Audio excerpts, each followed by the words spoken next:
Okay, in this video, I'm gonna share a little bit of something that my mentor shared with me today, with regards to the 4 traits as to whether my mentor will know whether a person will be successful or not.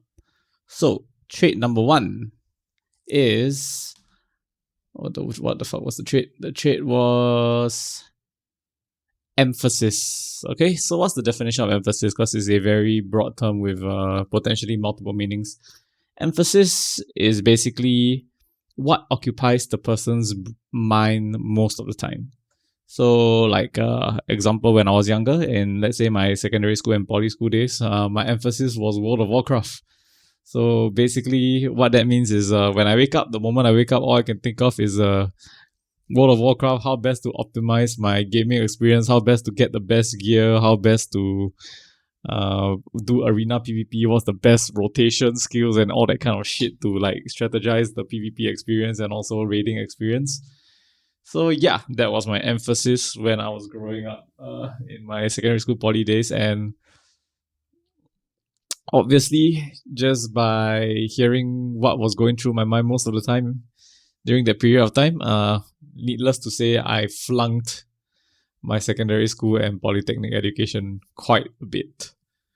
Yeah. Okay, so that first one is emphasis. So right now, what's my emphasis? My emphasis is all I can think of as of now is my clients. Make my clients happy, and because my clients are happy, they will make me happy. So yep. First, emphasis. Second point. Okay, so second point as to what traits my mentor looks for as to find out if a person will be successful or not. Second trait is passion.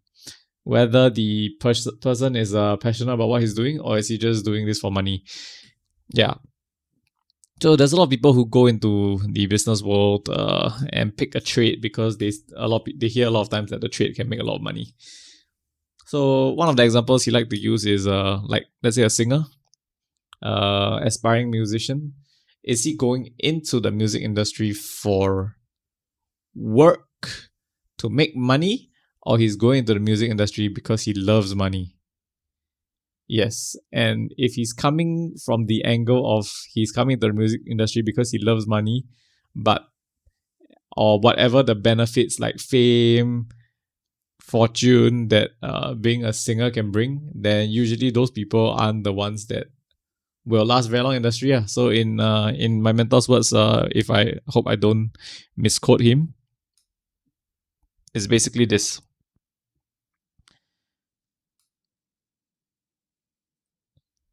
Once they earn a certain amount of money, if they make it in the first place without a strong passion, like let's say they have a financial target before they enter the music industry to hit like maybe $1 million, but when they get like $950,000 with $50,000 left to earn to hit their target, they won't be very motivated actually.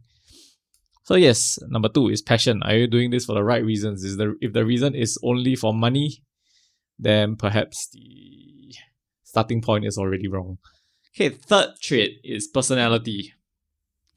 Whether you are a person with a good personality and whether you can control your vices. Yes. So okay, so I used to do pickup. So one of the aspects of personality is that I see very toxic in the industry. Then it is my theory as to why most guys don't succeed in the pickup scene. I would say there's a 90% failure rate. Like 90% of the guys who go into pickup don't even get laid a single time before quitting, because I will have to admit that the experience is not easy. But if you're part of the 10% that were able to make it through, good for you, man. You're stronger than most already, in my opinion. I might be wrong, but yeah, that is just my experience. Most guys in the pickup scene are very fucking weird, and they all have this, in my opinion, very toxic mindset when it comes to dating. It's been echoed a lot in the modern day dating scene, which is they want to fuck as many girls as possible. But the girl they date, they don't want her to have a very high body count, which I think is kind of paradoxical, kind of strange. It's like you want to be, yeah, I understand that perspective of like it's a lot harder for guys to get laid than it is for girls. So if a girl chooses to fuck a lot, basically she's kind of like abusing her power in a sense. I can understand that perspective, but I'm leaning more towards like, if you want to fuck a lot, you shouldn't be judgmental of girls who fuck a lot as well. That's pretty much it. Yeah, I know Andrew Tate and Tristan Tate probably has a different opinion to me, but yeah, what the hell? That's just my take of it for now. Perspectives might change. Oh yeah, another one that comes in congruence to personality is actually the vices the person indulges in. So my vices potentially I can think of is probably video games. I really fucking love video games. I spend a lot of time playing video games. Yeah. So whether a person is able to control his vices, delay his gratification, and make the right choice in the moment to take the right steps. Yeah. And when we were talking about this vices thing, the only book I can think of was the book that my mentor recommended me, which is Discipline is Destiny. Yep, that's a pretty interesting book about how you should not abuse your power when you are given a lot of power. And if you're given a lot of power and you abuse your power, you're just signaling to the world to take that power away from you. Okay. Next is, last but not least, it's dedication. Whether the person is